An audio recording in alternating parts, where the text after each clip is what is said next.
Assalamualaikum warahmatullahi wabarakatuh. Perkenalkan, nama saya Ivan Zidan Handika Dumadi. NPM saya 24035010133. Di sini kami dari kelompok 2. Perkenalkan, nama saya Bagas Sabira Wardana, NPM 240350100077. Halo semuanya, perkenalkan nama saya Excel Vinanda Ramadhani Aziz, NPM saya 24035010073. Perkenalkan, nama saya Helmi Noval Rusyanto, NPM 240350196. Perkenalkan, nama saya Handika Bagus Nugroho, NPM 24035010099. Halo semuanya, nama saya Farazida Fakbar, NPM 240350189. Perkenalkan, nama saya Ryan Suryalian Warta dengan nomor NPM 24035010107. Saya Muhammad Anajar Syaputra dengan NPM 240350164. Saya Muhammad Putra Fairu Zaman, NPM 240350183. Saya Hernanda Dwi Ari Yuniko, NPM 240350186. Di sini kelompok kami menjelaskan tentang azimut. Nah, azimut itu sendiri ada beberapa bagian. Yang pertama, definisi. Di definisi ini ada teman saya Helmi dan Bagas. Lalu yang kedua, konsep dasar. Ada Hernanda dan Handika. Terus yang ketiga, penggunaan, ada Putra dan Virus. Keempat, perangkat, dijelaskan oleh Mas Dava.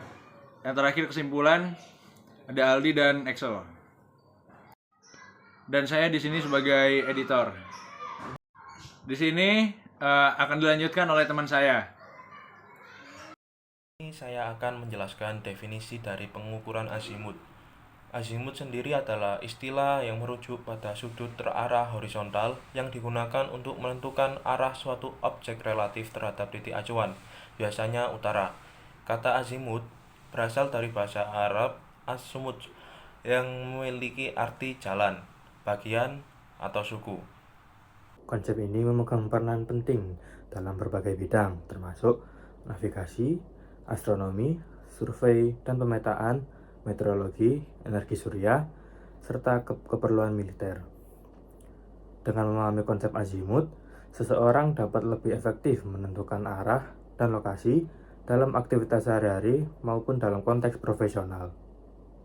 Konsep dasar pengukuran azimut.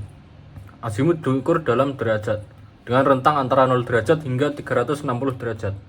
Secara umum, utara digunakan sebagai titik acuan, di mana 0 derajat menunjukkan utara, 90 derajat menunjukkan timur, 180 derajat menunjukkan selatan, dan 270 derajat menunjukkan barat. Beberapa bidang mungkin menggunakan sistem tanda plus minus 180 derajat, dengan utara sebagai nilai positif dan selatan sebagai nilai negatif, atau menggunakan sistem searah jarum jam dari utara. Azimut dihitung sebagai sudut horizontal antara titik acuan dan proyeksi titik yang diminati pada bidang datar horizontal yang tegak lurus terhadap zenit atau titik tertinggi di langit. Dalam beberapa kasus, azimut juga dapat diukur dalam sistem koordinat polar.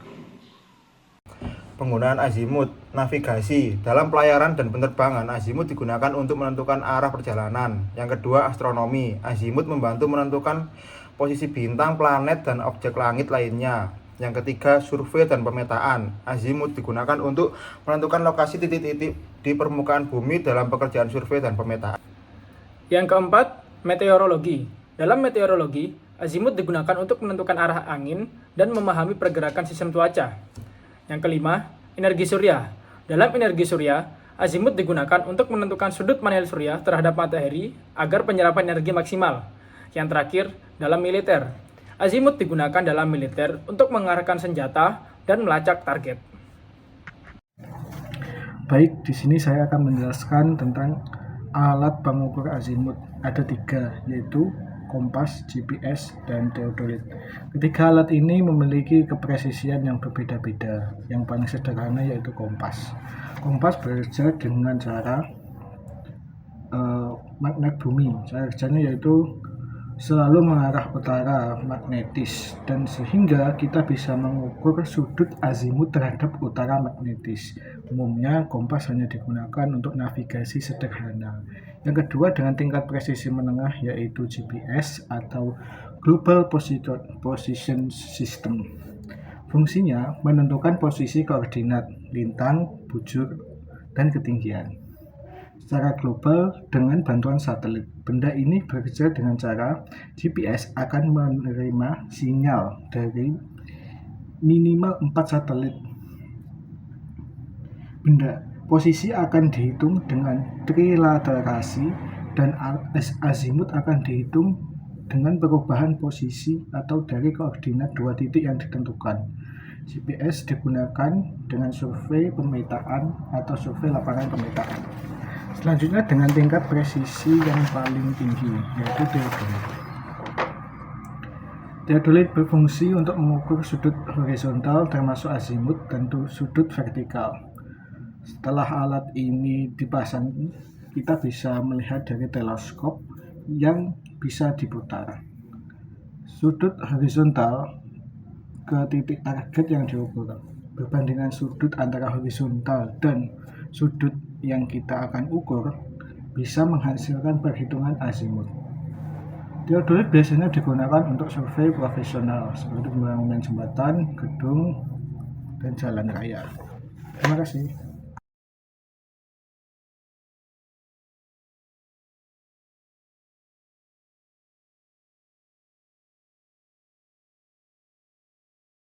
Azimut adalah konsep penting dalam berbagai bidang yang melibatkan arah dan lokasi.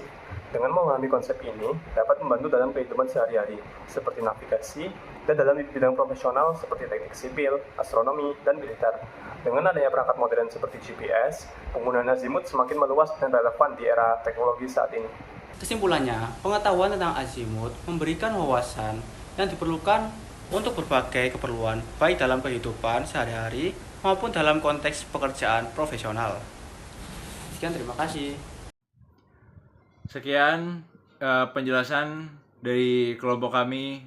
Kurang lebihnya mohon maaf. Wassalamualaikum warahmatullahi wabarakatuh.